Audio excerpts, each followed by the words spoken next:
अस्सलाम वालेकुम, मैं हूँ पारस जहां से। वैसे तारीख भी क्या भला चीज़ है ना कि खुद को दोहराते दोहराते घुमा फिरा कर वापस उसी जगह पर ले आती है जहां ऐसा लगता है कि भाई ये तो बहुत पहले हो चुका है। कहते हैं कि आज से 2 सदियां पहले 1803 में जब ईस्ट इंडिया कंपनी की फौज ने दिल्ली पर कब्जा किया तो उस वक्त मुगल बादशाह शाह आलम सानी के महल में रावी चैन ही चैन लिख रहे थे। अंग्रेजों ने शाह आलम सानी की बराहे नाम बादशाहत का ढोंग बरकरार रखते हुए उनकी 1 लाख रुपए सालाना पेंशन मुकर्रर की, लेकिन मुगल सल्तनत में ये मनादी करवा दी गई कि मखलूक खुदा की, मुल्क बादशाह सलामत का और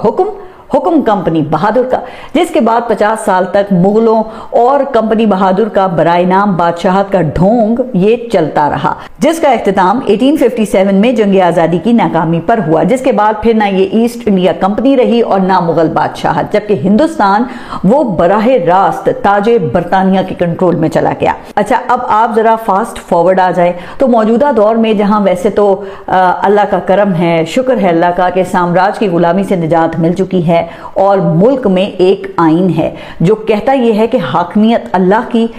इक्तिदार अवाम का और बालादस्ती कानून की। लेकिन आपको तो पता है ना कि ये सब सिर्फ कागज पर है। वो क्या है कि अंग्रेज तो चला गया लेकिन उसकी सोच 2 सदियां बाद भी जिंदा है। ऊपर से हमारे सियासतदान वो भी यहां एक से बढ़कर एक, हर कोई हर वक्त शाह आलम सानी बनने के लिए लाइन हाजिर रहता है। अब एक बार फिर कहा जा रहा है कि हमारे खानदानी बादशाह अपने बराहे नाम इक्तिदार के एवज अवाम के इख्तियार का सौदा करने के लिए लाइन में लग गए हैं। अच्छा, वैसे तो 1 साल पहले ही कहा जाता था कि 26वीं तरमीम के जरिए अवाम को खवास के रहमो करम के हवाले कर दिया गया है। निज़ाम इंसाफ में खवास की मर्जी के जजेस को लाया गया, लेकिन जो थोड़ा बहुत ये आइन का भरम रह गया था या भरम बचा था ना, अब उसे भी खत्म करने के लिए फखरिया अंदाज में हाइब्रिड निज़ाम को यह कहकर आइनी हैसियत दी जा रही है कि यही ज़मीनी हकीकत है, जिसको अमली जामा पहनाने के लिए शाह आलम सानियों की एक कॉमेडी सर्कस इस वक्त जारी है। अब ज़रा आप इस हवाले से जो वज़ीर आज़म हैं शहबाज शरीफ, उनका कॉन्फिडेंस तो चेक करें कि उनके अपने पास मुसविदा नहीं पहुंचा था, लेकिन इत्तेहादियों को एतमाद में लेने की उनकी तरफ से एक्टिंग वो भरपूर तरीके से शुरू कर दी गई, ये जानते हुए भी कि जो ये बिल ला रहे हैं इत्तेहादी उन्हीं की डिलीवर करदा लॉट हैं, जिसकी मिसाल बिल्कुल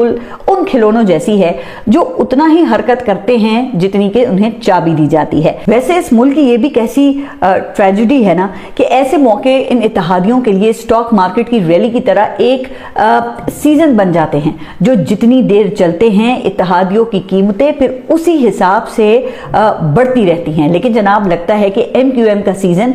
एक दिन भी ना चल सका। अच्छा, ये अभी 2 दिन पहले फारूक सत्तार से किसी ने 27वीं तरमीम के बारे में पूछा तो उनका कहना था कि ये क्या बला है, हम तो सिर्फ 27वीं शब को जानते हैं। लेकिन अभी उनके इस बयान को दिए हुए ये चंद घंटे भी नहीं गुजरे थे कि डॉक्टर फारूक सत्तार का एक और बयान आया, जिसमें उन्होंने फिर पैंतरा बदला और ये कहा कि आइन मुकद्दस दस्तावेज जरूर है लेकिन कोई आसमानी सहीफा नहीं, लिहाजा इसमें तरमीम पर कोई हैरानी और परेशानी नहीं होनी चाहिए। अब पता नहीं कि उन्हें किसी ठाकुर ने फोन किया या गवर्नर सिंध ने कुछ कमाल कर दिखाया अपना कि उन्हें 27वीं शब और 27वीं तरमीम का फर्क जो है ना वो बिल्कुल वाजे हो गया। बहरहाल फिर गुज़िश्ता रोज जब MQM के वफ्द की वजीर आजम शहबाज शरीफ से मुलाकात हुई तो डील डन हो चुकी थी, जिसके मुताबिक MQM बज़ाहिर बल्दियाती इदारों को बाइख्तियार बनाने का जुबानी लॉलीपॉप लेकर बाहर निकली। अब मुझे नहीं पता कि इंफरादी तौर पर फिर क्या क्या फायदे जो हैं वो लिए गए, लेकिन बल्दियाती इख्तियारात वाला ये वही लॉलीपॉप है जो कि 26वीं आईनी तरमीम के वक्त में भी दिया गया था। अब क्या पाकिस्तान पीपल्स पार्टी फिर ऐसा होने देगी, तो ये भी सबको पता है, लेकिन वो क्या है ना कि ये वजीफे खाने के आदि इससे ज्यादा कुछ कर भी नहीं सकते हैं। अच्छा, फिर पाकिस्तान पीपल्स पार्टी ने भी आप देखें कि अपनी जो रिवायत है वो बरकरार रखी। अभी पाकिस्तान पीपल्स पार्टी की एग्जीक्यूटिव कमेटी का इजलास जो है वो शुरू भी नहीं हुआ था कि उसके फैसलों की खबर भी लीक हो गई, जिसमें ये बताया गया कि बिलावल भुट्टो के ट्वीट में बताए गए 6 में से 4 नुकात पर पाकिस्तान पीपल्स पार्टी हिमायत करेगी और बाकी जो 2 हैं उनको रद्द कर दिया जाएगा। अब आप देखेंगे यही बात मैंने आपको अपने गुज़िश्ता व्लॉग में बताई थी कि 18वीं तरमीम से मुतालिक नुकात पाकिस्तान पीपल्स पार्टी के साथ बारगेन के लिए ही शामिल किए गए थे, जिन्हें फिर खत्म करवाकर ये 18वीं तरमीम और सूबाई खुद मुख्तारी के चैंपियन बनेंगे और बड़ी ढिठाई के साथ फिर ये कहेंगे कि देखें हमने जमहूरियत बचा ली है। अब इससे अगर वो ये समझते हैं ना कि ये मौत दिखाकर अवाम को बुखार पर राजी कर लेंगे, तो फिर ये इनकी भूल है, क्योंकि अवाम ना अब इस तरह इनके ये नाटक देख देख कर काफी फेडअप हो चुकी है। अच्छा, अब आपको ज्यादा दूर जाने की भी ये जरूरत नहीं है। अभी ये 26वीं तरमीम की मंजूरी के लिए बिलावल की बातें वो भला कौन भूल सकता है। ये कहते हुए उनकी जुबान खुश्क नहीं होती थी कि आला अदलिया में केसेस की भरमार है, आम आदमी यहां पर रुल गया है, सुप्रीम कोर्ट में 25,000 केसेस पेंडिंग है, हम अवाम के लिए ये कर रहे हैं। और फिर जो कुछ उस तरमीम के बाद हुआ वो मुझे दोहराने की बिल्कुल जरूरत नहीं है, चूंकि आप सबके सामने है।